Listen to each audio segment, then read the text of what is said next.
Então, continuando o treinamento. Eu assisti a minha avó quando internou. Gente para gente.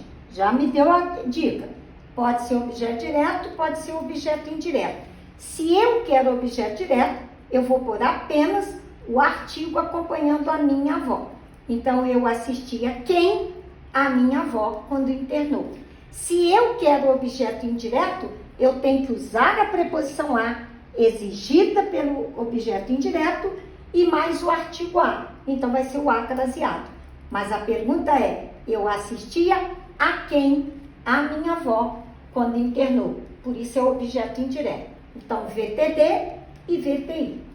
Os filhos assistem os pais na velhice. Gente para gente, tem as duas opções, objeto direto ou objeto indireto. Como objeto direto, eu não posso usar preposição a. Então, se eu quero objeto direto, eu vou usar o artigo os de pais. Os filhos assistem quem?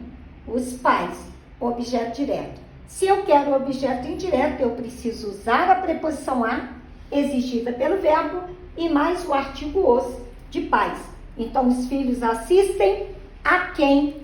Aos pais na velhice. Por isso que é o objeto indireto. O médico assistiu o enfermo no hospital. O que eu tenho? Gente para gente, eu tenho as duas opções.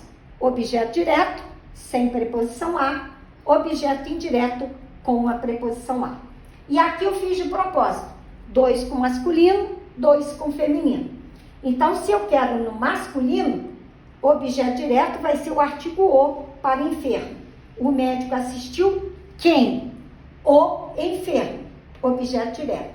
Se eu quero objeto indireto, eu preciso da preposição a exigida pelo verbo e do artigo o que acompanha o enfermo. Por isso, o médico assistiu a quem? Ao enfermo, é o objeto indireto.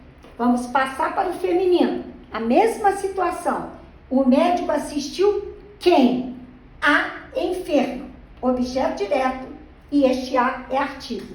Se eu quero objeto indireto, eu preciso da preposição a, exigida pelo verbo, e o a da enferma, que é artigo. Então, vai ter a fusão dos as, por isso é craseado. Qual é a pergunta? O médico assistiu a quem? A enferma, e ele vai ser objeto indireto. Tem como errar? Não, é muito fácil, é tudo simples. Mas lembre-se, pergunta quem para o objeto direto, a quem para o objeto indireto. Anote aí.